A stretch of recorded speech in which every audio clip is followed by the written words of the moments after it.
Que el presidente Nayib Bukele está haciendo y lo que hizo Lee Kuan Yew, presidente de Singapur. Y es que el presidente Nayib Bukele ha sido aclamado por diversos líderes mundiales al conseguir que El Salvador redujera las tasas de criminalidad a mínimos históricos, siendo actualmente uno de los países más seguros de Latinoamérica. Un fenómeno que ya había sucedido anteriormente, pero no en El Salvador, sino en Singapur, bajo la administración de Lee Kuan Yew, quien luego de conseguir su independencia de Malasia y el Reino Unido en el 1965, se encontró con un país devastado, con falta de desarrollo urbano, desempleo, altos índices de analfabetismo, pocos recursos naturales, pobreza, criminalidad común y organizada, sin olvidar la corrupción generalizada en todos los niveles del Estado. Ya van viendo las similitudes con El Salvador, literalmente los mismos problemas que El Salvador tenía luego de la guerra civil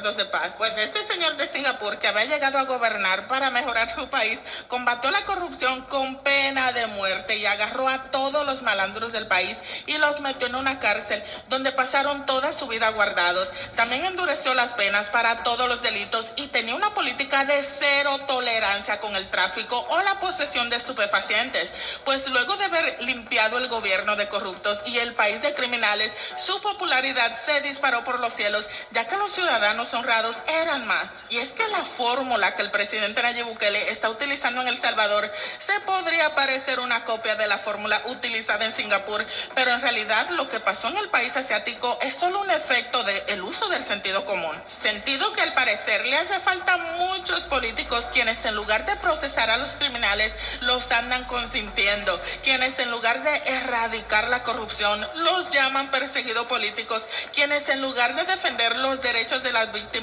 siempre sobreponen los derechos de los malacates. Pues hoy en día Singapur, a 50 años de haber actuado con determinación para quitar el cáncer que le impedía crecer, se ha vuelto una superpotencia en Asia, y ese es el mismo reflejo que el presidente Nayib Bukele quiere para El Salvador, ya que es un mandatario que tenía claro los problemas del país, como la seguridad, la corrupción, la educación, la salud, un montón de problemas para dónde escoger, o sea, ya que los gobiernos corruptos de Arena y el FMLN se habían encargado de dejar al país en las ruinas. Pero poco iba a servir invertir en educación si los pandilleros mataban a los estudiantes o los llegaban a reclutar. De nada iba a servir fomentar el turismo si ni siquiera los salvadoreños podían ir a la tienda, y así sucesivamente hasta encontrar el denominador común que incidía en todos los problemas: la delincuencia, problema que tenía que ir de la mano con la corrupción. Fue por ello que el mandatario salvadoreño decidió implementar el Plan Control Territorial para combatir y erradicar a las pandillas que tenían controlado al país entero. Para la mala suerte de muchos salvadoreños, o mejor dicho, de todos los salvadoreños, la Asamblea Legislativa también estaba controlada por los dipurratas de Arena y el FMLN, quienes durante los 2 primeros años de la gestión de la administración Bukele no hicieron otra cosa que bloquear toda iniciativa que viniera del Ejecutivo, sin olvidar que interpelaban casi todos los días a los ministros. Fue así que todos los salvadoreños se pusieron las pilas para las elecciones del 2021 de los diputados y le dieron un ejército de diputados a Nayib Bukele, con los cuales ha podido implementar sus políticas públicas sin malas mañas de los corruptos de antes, y El Salvador se ha transformado drásticamente a solo un poco más de 2 años de haberle dado gobernabilidad al presidente Nayib Bukele. Hoy ha pasado de ser el país más violento e inseguro del mundo, e incluso más que países que estaban en guerra, a ser el país más seguro de Latinoamérica.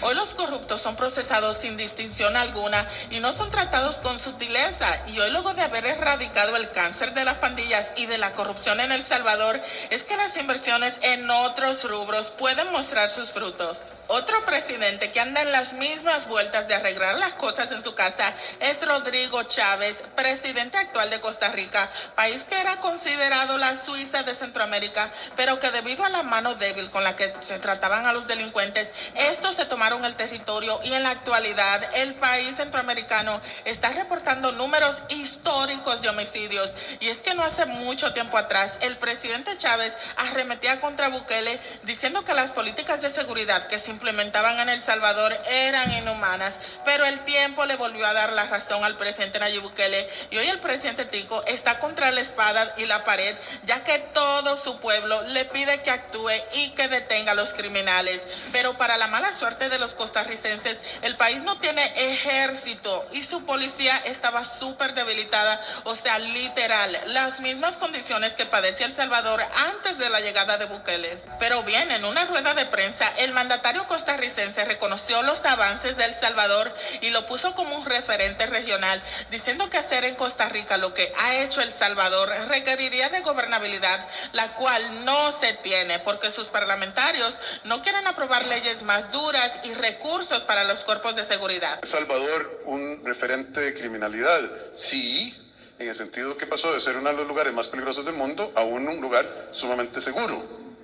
¿Es eso replicable en Costa Rica?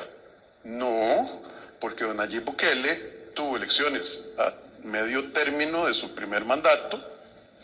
El pueblo de El Salvador le dio una mayoría absoluta en el Congreso a su partido o a su grupo de partidos, porque hay una coalición. El Congreso tomó decisiones de despedir y reemplazar a fiscales, a la Sala Constitucional y a muchas otras estructuras de poder. Ellos tienen ejército y tienen policía, y declaró el mismo Congreso un estado de excepción.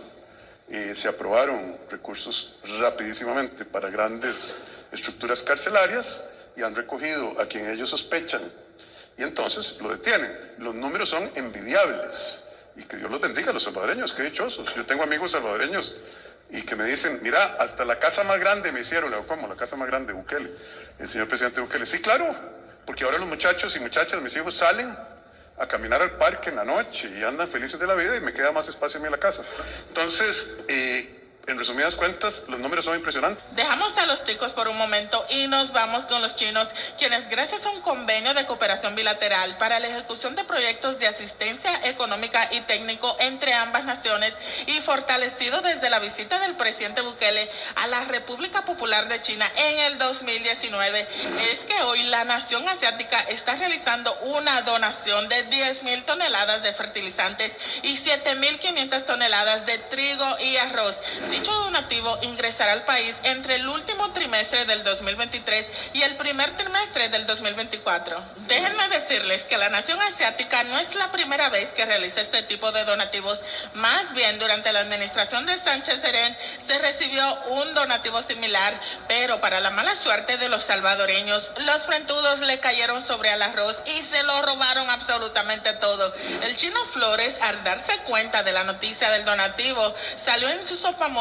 a los diferentes medios de comunicación para adjudicarse el crédito de haber sido él quien había construido la relación con China, pero para su mala suerte ningún medio de comunicación le prestó importancia, ya que se estaba gestando algo inmensamente más grande en la palestra política salvadoreña. Y es que en horas de la mañana andaba el rumor de que los magistrados del Tribunal Supremo Electoral ya tenían una decisión sobre si sí iban o no a inscribir al presidente Nayib Bukele como candidato. Pero antes hay que ponerlos en contexto de las primeras horas de la mañana del día de ayer. Pues bien, déjenme decirles que solo el miércoles y el viernes de la mañana los señores de la oposición llegaron a dejarle tantos escritos a los magistrados para que no inscribieran a Nayib Bukele, que dejaban pachitas las cartas que recibe Santa. Y no menciono el jueves porque fue feriado en El Salvador por el Día de los Difuntos y que, por cierto, fue notición también, ya que el mismísimo presidente Nayib Bukele llegó a visitar a su difunto padre, don Armando Bukele, al cementerio de los Ilustres en San Salvador,